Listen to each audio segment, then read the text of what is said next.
नमस्कार दोस्तों।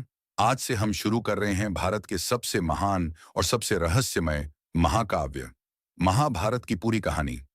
यह कहानी सिर्फ युद्ध की नहीं है। यह कहानी है धर्म और अधर्म की, न्याय और अन्याय की, और ऐसे निर्णयों की जिनका असर पीढ़ियों तक पड़ा। तो चलिए आज के इस पहले भाग में महाभारत की जड़ों तक चलते हैं। महाभारत की रचना कैसे हुई? महाभारत की रचना महर्षि वेद व्यास ने की थी। कहा जाता है कि यह ग्रंथ भगवान गणेश ने लिखा और वेद व्यास ने इसे बोलकर सुनाया। महाभारत में 1 लाख से भी अधिक श्लोक हैं।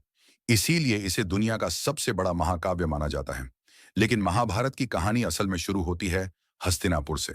हस्तिनापुर और राजा शांतनु। हस्तिनापुर के राजा थे महाराज शांतनु।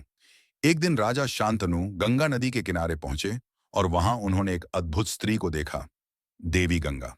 दोनों में प्रेम हुआ और विवाह हो गया। लेकिन गंगा ने एक शर्त रखी, आप मेरे किसी भी काम पर सवाल नहीं करेंगे। राजा ने शर्त मान ली।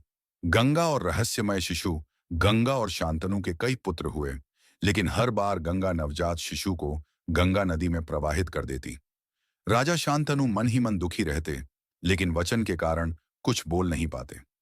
जब 8वां पुत्र जन्मा तो राजा से रहा नहीं गया। उन्होंने गंगा को रोक लिया। तभी गंगा ने सच्चाई बताई।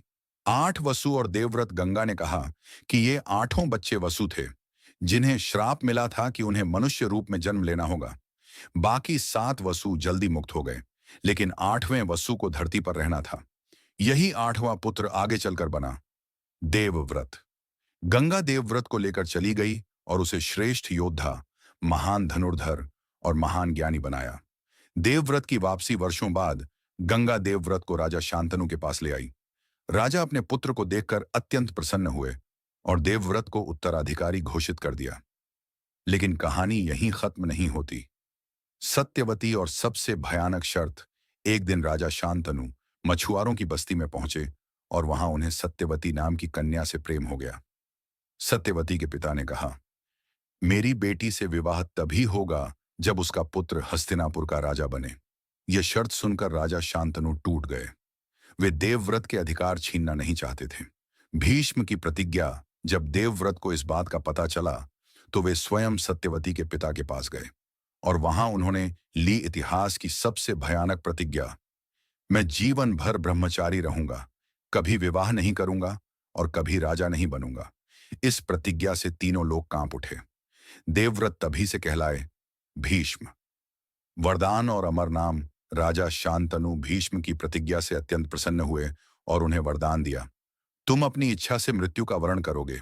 यही वरदान बना इच्छा मृत्यु, और यहीं से महाभारत की नींव पूरी तरह रखी गई। अगले भाग में अगले भाग में हम जानेंगे विचित्र वीर्य कौन थे, अंबा की कहानी और कैसे भीष्म के निर्णय आगे चलकर महाभारत के युद्ध का कारण बने।